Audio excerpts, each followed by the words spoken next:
class right now. So we are going to go ahead and get started. My name is Mrs. Berg, and I am going to be the Fun with Science Solar System Learning Lab instructor. It's a tongue twister here. And I'm very excited to be teaching this class this year. I teach most of the science learning labs. I've had a few of you in class before, but there are plenty of new faces here as well. I hope you guys really enjoy this class. If at any point during the 9 weeks you have questions, your parents have questions, certainly give me a call, send me an email, and we can either discuss whatever concerns there are or answer whatever questions you guys may be having. This is a very exciting class. I like to teach my classes with lots of student participation. If you're looking at your screen right now, you should see me up in the top left-hand corner. And at some point during class, if you would like, you can also be seen on video. I love when you guys talk, when you answer questions, when you volunteer to read things, and when you like to show us stuff on camera. Every week, you are going to get an email invitation, just like you did today, to come to class. You will get it at some point Tuesday. So if it's Wednesday and you don't have that email yet, please let me know. Every Tuesday you will get a new invitation to the class. So you'll just click on the link in that email and you will join us for the week. The email will say Solar System Week 2 or Solar System Week 3, whatever week we are talking. Now a little warning or caution to you all, everything in this class is recorded for 2 reasons.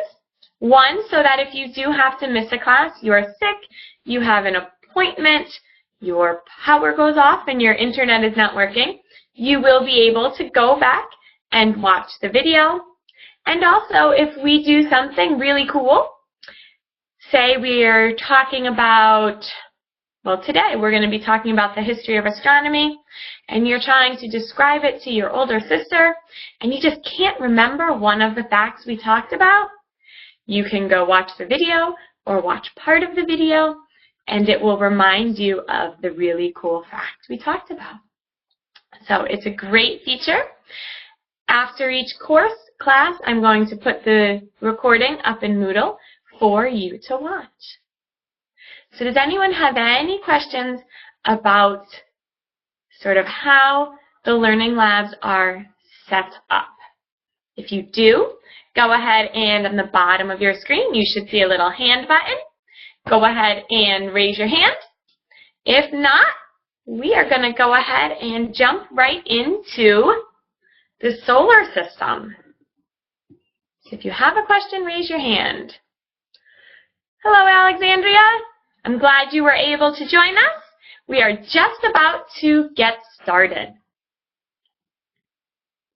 All right, it doesn't look like we have any questions right now. If you do have any questions at all at any point during class, go ahead and raise your hand. Or at the bottom on the right-hand side of your screen, there's a part where you can type in a question into the chat. When you type something in there, it beeps in my headset, and I can read what your question is, and I can respond to it when I'm finished with my current thought. So right now on your screen, on the bottom right-hand side, is a picture of the Earth. Now we're going to talk about the solar system, and one of the very important parts of our solar system is the Earth. What I would like you guys to do right now is either in your head, or you can jot it down on a scrap piece of paper, is to make 3 observations about this picture. Okay, I'm going to give you about a minute and a half to do that. 3 observations. An observation is something that you can look at and determine. So, for example, my first observation of this would be that the earth is covered partly by water because I can see the blue through some of the clouds.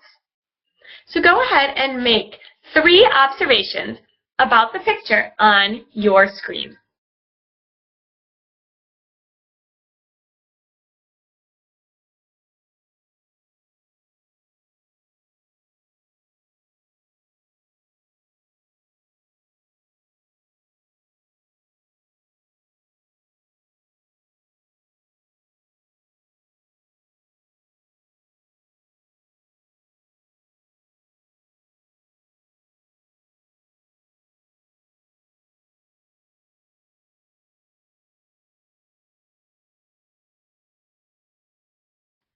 All right, I see Alexandria clicked yes. I just put a little poll up here for you guys. It says when you are done with your 3 observations, click yes. So once you finish your observations, go ahead and click yes. These polls are a tool that I use to know when you guys as a class either understand or don't understand something.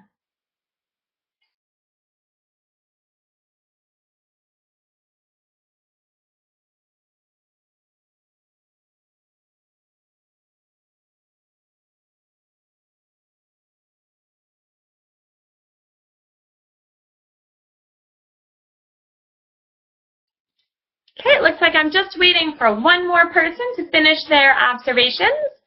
So make sure you click the OK button or the yes button when you are all set.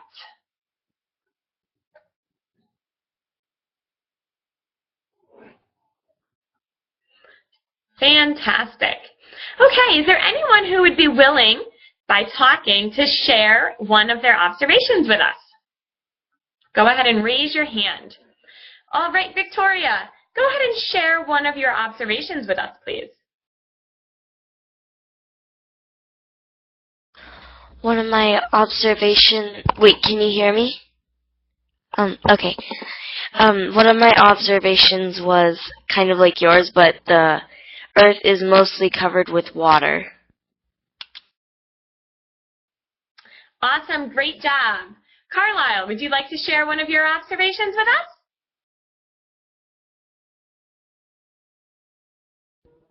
It's surrounded by stars. Awesome, you can see the stars that are surrounding the Earth. Fantastic. Anyone else like to share an observation with us? There really is no wrong answer here. This is an activity to encourage you guys to feel comfortable talking in class. Okay, anyone else want to share their observations? All right, well, thank you, Carlisle and Victoria, for sharing with us. There's going to be lots of times in this class for us to participate and share, and let me assure you that the more you are willing to participate and share your responses, the more exciting this class will be. Trust me, it gets boring listening to me talk all the time. Okay, so what I would like to do next is astronomy is a gigantic, huge topic to cover. And there's no way in just 9 weeks that we would be able to cover all of the topics in astronomy. So what I would like to do to start with is show you a little video clip. It's, I believe, 4 minutes long, and it is going to just kind of give you an overview of astronomy. There is no talking in the video. There is music in the background. What I would like you to focus on as you're watching the video is some of the different images that come up on the screen. There's some images of astronauts, of spaceships. There are images of the International Space Center, images of different planets. So I am going to turn my video off right now, and I'm going to share a video with you. So right now my picture will go black. And on the right-hand side of your screen, you should see something that says loading. And now there is a picture of some students sitting at a desk.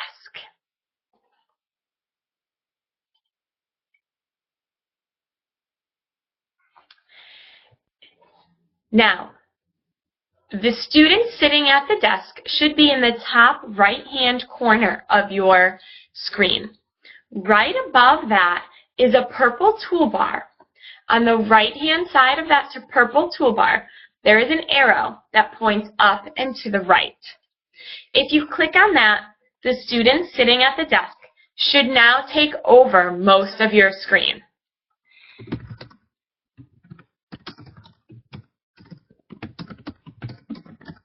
I'm going to send you another quick poll to make sure that you can see the student sitting at the desk large. Okay, that arrow is in each of our windows. So if you click it, the one next to me when my video is up, it makes me big. If you click it when I put a video like this up, it will make that big. So that's a tool we are going to use countless times. And you guys all figured it out, which is fantastic. So we're going to watch this video. It is about 4 minutes.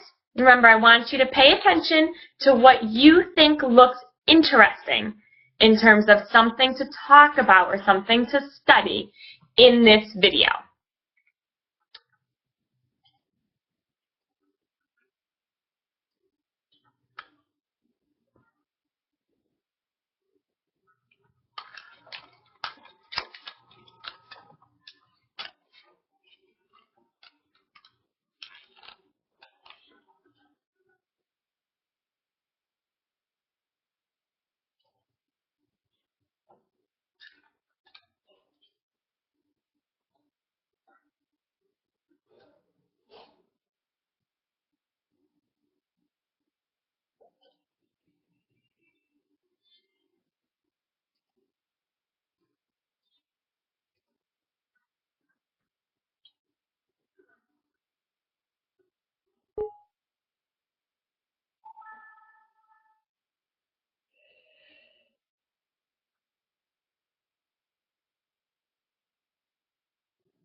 All right, so what did you guys think? It was a short little video about lots of different aspects about the solar system and astronomy. So if you guys could go ahead and just let me know what you thought looked interesting about that video, either by writing it in the text chat. I see a couple of you don't have microphones. Or go ahead and raise your hand and we can just go through the class and you can let me know. My personal favorite is the astronauts. So Victoria, let me know what you think.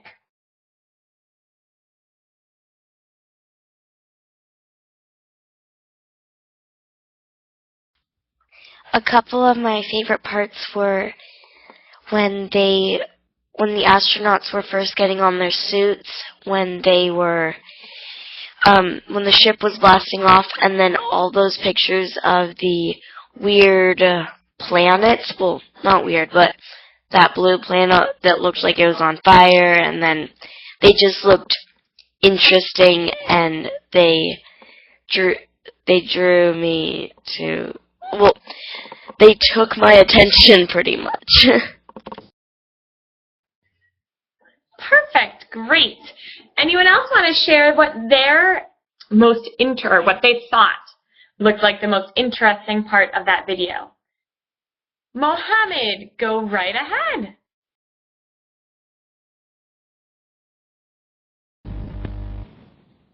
The rockets.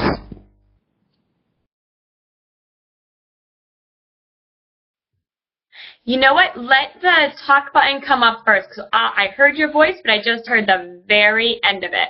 So wait a couple of seconds before you start to talk. And go ahead and give it a try again, Mohammed, and then Carlisle, it'll be your turn.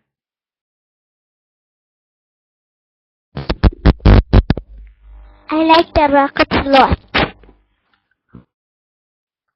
Awesome, that was much better. The rockets, that did look like fun when the rockets were launching, and definitely something interesting and something we are going to spend some time on during this class. Carlisle, go right ahead. What did you find interesting? I found it where they were talking about black holes and life on other worlds. Awesome. Both topics we are going to cover as well. Montgomery, go ahead. The astronauts and rockets too. Fantastic. Well, we are going to cover everything you guys mentioned. Montgomery, you have another one? Go ahead.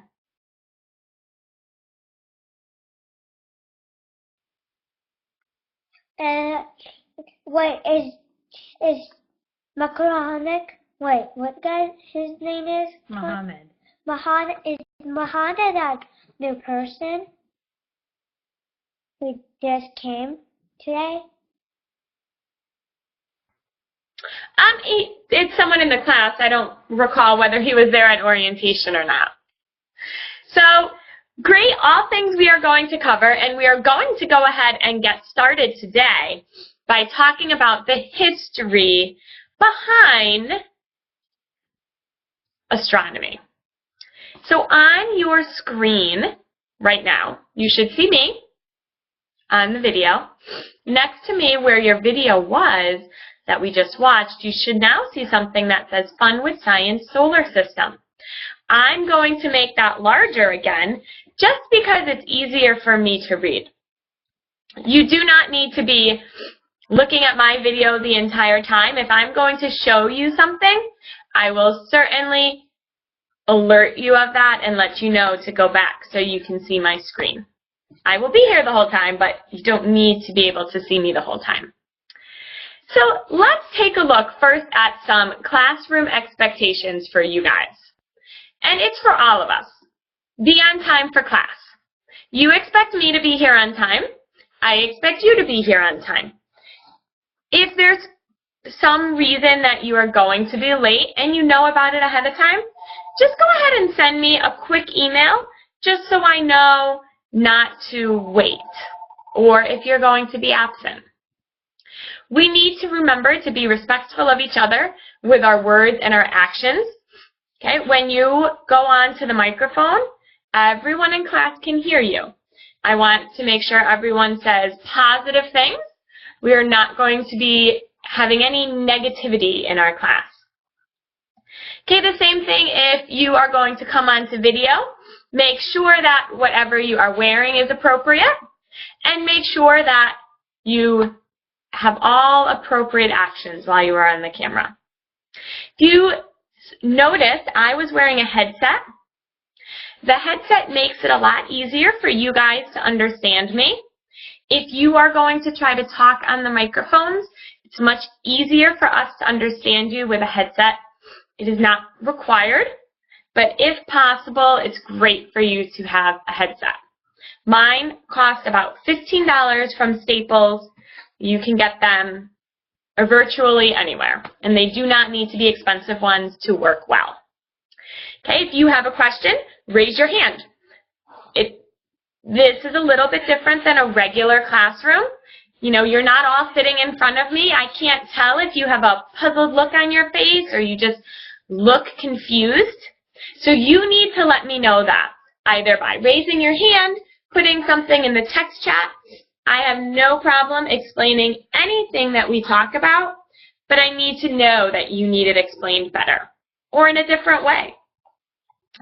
If you are going to use the text chat on the right-hand side, perfect. Before class, you can log in about 10 minutes early. Go ahead. As long as it's appropriate and respectful, you guys can talk about whatever you want. TV shows, the weather, how much snow you have, you went skiing this weekend. Fantastic. However, once class starts, the text chat is for class discussion or questions only. Every time someone writes in it, it does beep in my ear. So during class, it's distracting if you're not on topic. This class, we have a couple of objectives.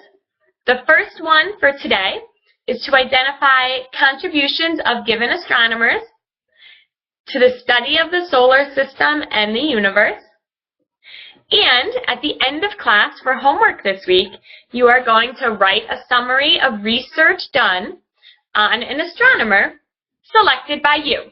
I'm going to give you some choices, but the final choice is yours.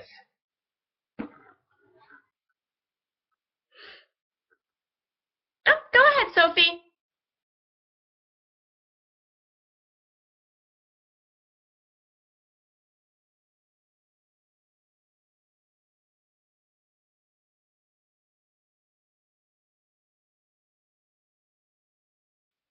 Did you have a question, Sophie?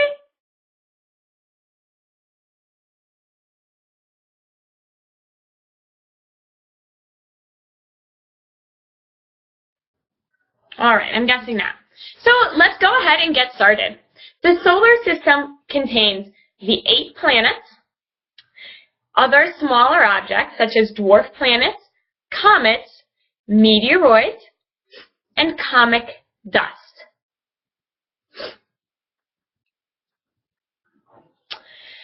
The first 4 inner planets are Mercury, Venus, Earth, and Mars. They are relatively small, and they resemble the Earth in composition, meaning they're rocky. They have a hard composition. The next 4 planets are Jupiter, Saturn, Uranus, and Neptune. They are much larger planets, and they are very gaseous in nature. Now, Pluto, which was the 9th planet, recently lost its status as the 9th planet. And there is still some debate over that, and we will talk about that more when we actually spend our day on planets. So astronomy is a word you're going to hear me refer to a lot. And the definition of astronomy is the study of the skies. Would anyone like to volunteer to read the rest of this slide for me? Victoria, go right ahead.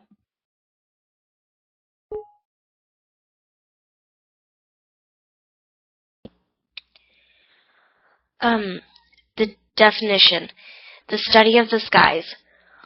Astronomy comes from the Greek language and literal meaning, naming the stars.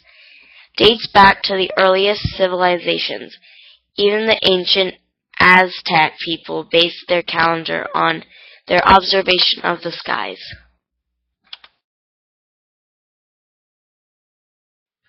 Great, thank you. One of the first astronomers is Ptolemy.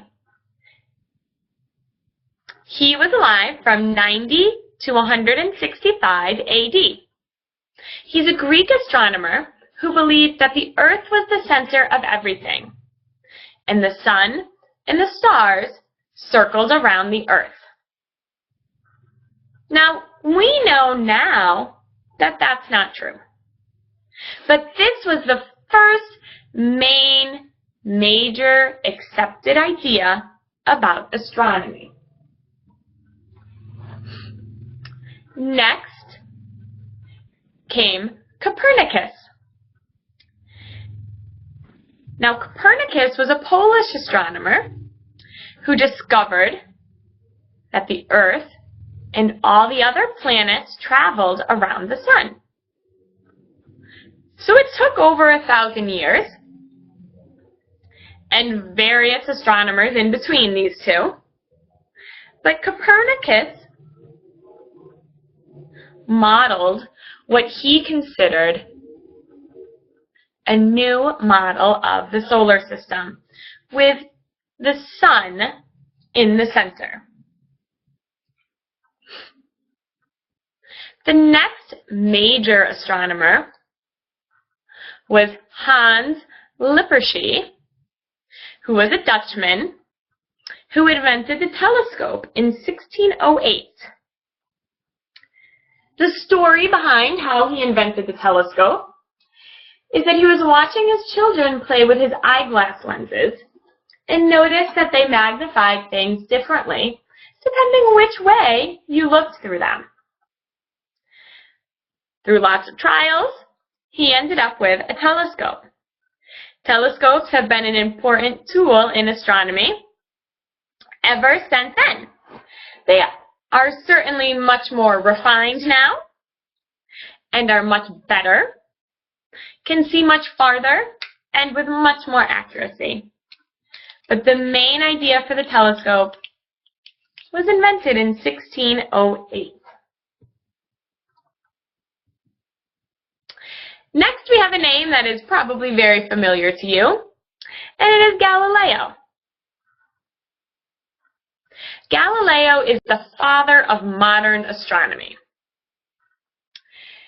He believed that Copernicus was correct and that the sun was the center of the universe, the center of the solar system. And he was the first to really use the telescope to study the sky.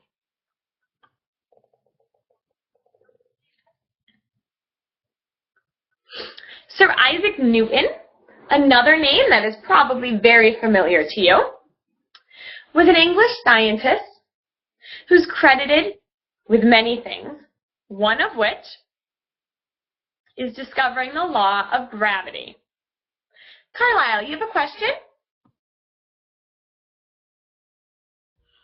What was that, guy who invented the telescope's name again?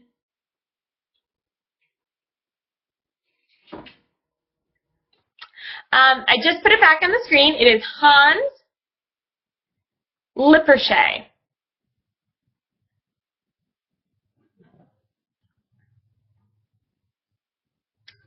Now, one thing that I'm not sure, I know I mentioned it in the orientation, but I don't know that I mentioned it in the beginning of class, is all of the PowerPoints that I share with you or videos that I share with you during class are going to be put up on the Moodle site. So you will have access to all of this information. So don't feel like you have to sit here taking down notes. If you want to, you are more than welcome to. However, all of this information can be found after class up on our Moodle site. So, back to Sir Isaac Newton. He was credited with discovering the laws of gravity, and it explained why, or he explained, why the moon revolves around the earth and the earth revolves around the sun. And this proved or gave credibility to the ideas of Copernicus and Galileo. So like most branches of science, scientists learn and base their ideas on the ideas of the astronomers in this case, or other scientists who came before them. And it's sort of like building a set of blocks. One idea gets built upon the next until it is either disproven by another scientist, or it is proven and then can go on to the next step.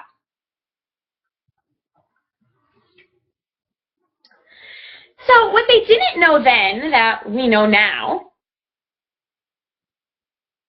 is that everything in the universe does not revolve around the sun.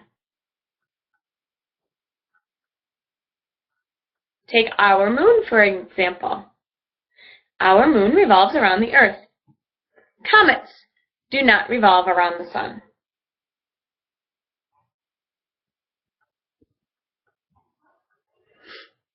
Nope, we're going to look at this in a minute. Not yet. That's your homework assignment.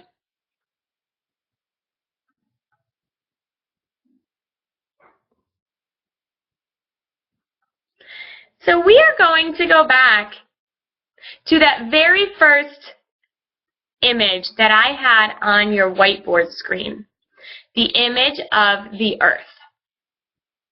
So if you guys could go ahead for me and make that earth larger by hitting that up arrow on the purple toolbar. I am going to unlock your whiteboard. What that means is that you all can now write on your screen. In order to write on your screen, there's two ways to do it. You can click the pencil, which right now should have a red dot next to it on your screen, or you can click this block letter A that now has the red dot next to it. I use the letter A because then I can type. And what I would like to do is I want to know what neat or cool fact you know about the solar system. We're going to do a little brainstorming, which is something we will do a lot in this class. So go ahead and type up here a neat or cool fact that you know about the solar system.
Okay, I'm looking for a neat, if we could not draw on the screen, that would be fantastic.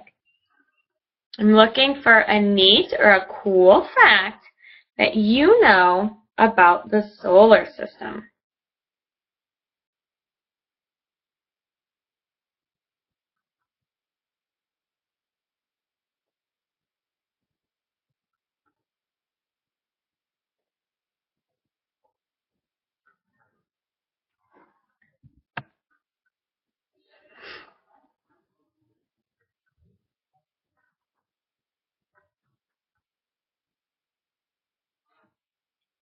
Go ahead, Victoria, you have a question?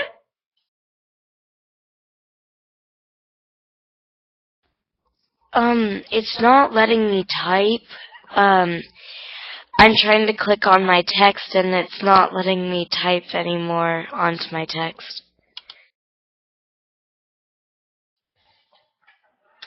All right, go ahead and do me a favor. Let me try to reset your screen here.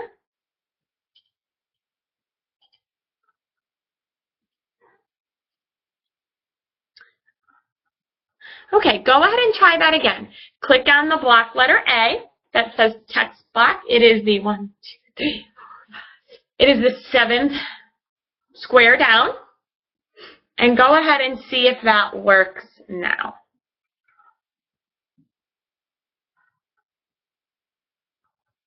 Sometimes it's hard to go back into a text block you've already written on. Oh, perfect. So I would suggest starting a new one if your mouse gets moved.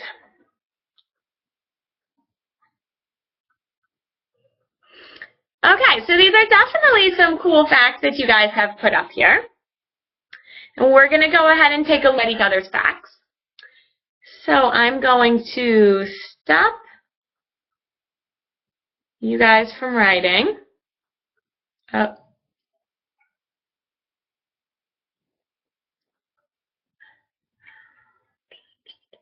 Okay, so let's see the facts that you guys have up here.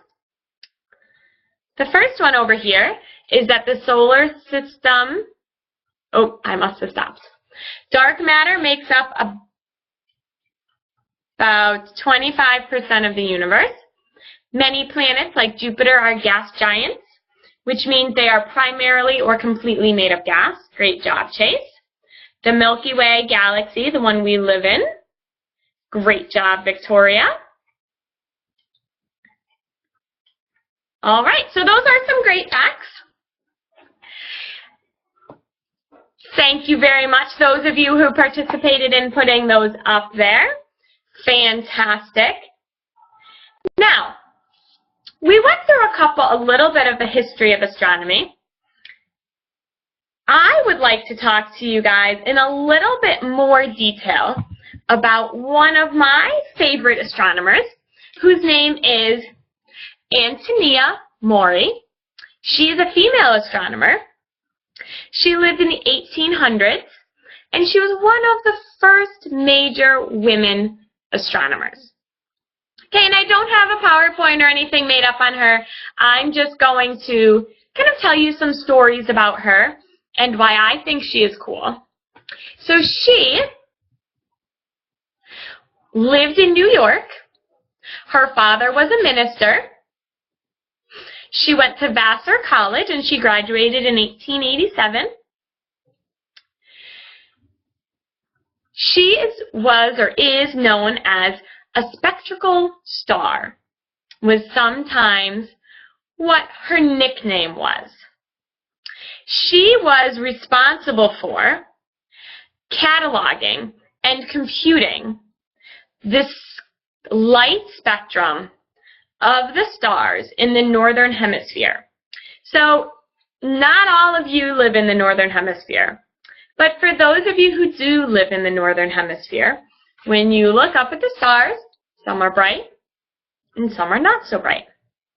Now, Antonia Maury, using what was available to her in the 1800s, obviously no fancy computers, no scanning telescopes, she determined the temperature of a lot of the stars in the northern hemisphere. She liked working with numbers and calculating these temperatures.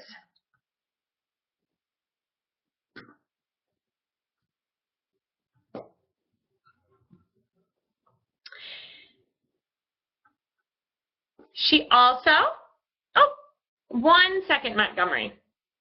She also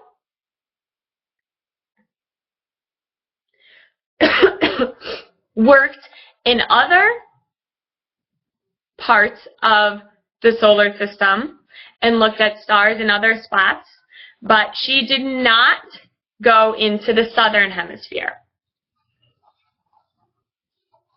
She ended up publishing a paper and was one of the first women astronomers to do so in 1897.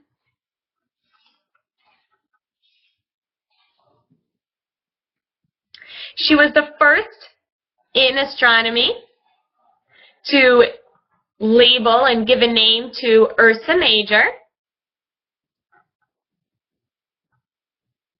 She worked at Harvard College, which was almost unheard of for women at that time.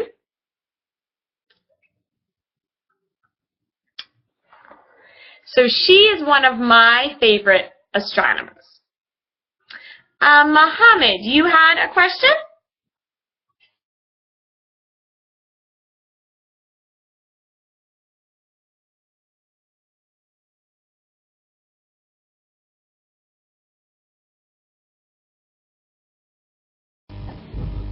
No, it's okay.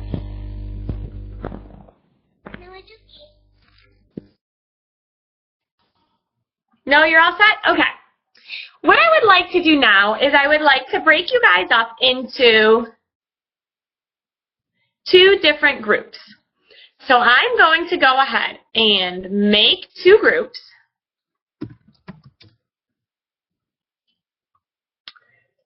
And split you guys up so you could do a little activity. Now, once I put you into these groups, I'm going to hop back and forth between the 2 groups. I'll be able to answer any questions you guys have and help you out kind of to keep you on task. What I would like you to do is come up with a list. Come up with a brainstorm of what you know about the technology or the instruments used to study the solar system. So, for example, you could use a telescope. Okay, and how could a telescope be used to study the solar system? So when I break you up into these groups, if there's one person in the group who maybe wants to take control of the group, for group 2, I'm going to ask Victoria to kind of be the spokesperson for the group. And for group 1, if I could have, does someone else want to volunteer to be the spokesperson? If you want to volunteer, raise your hand.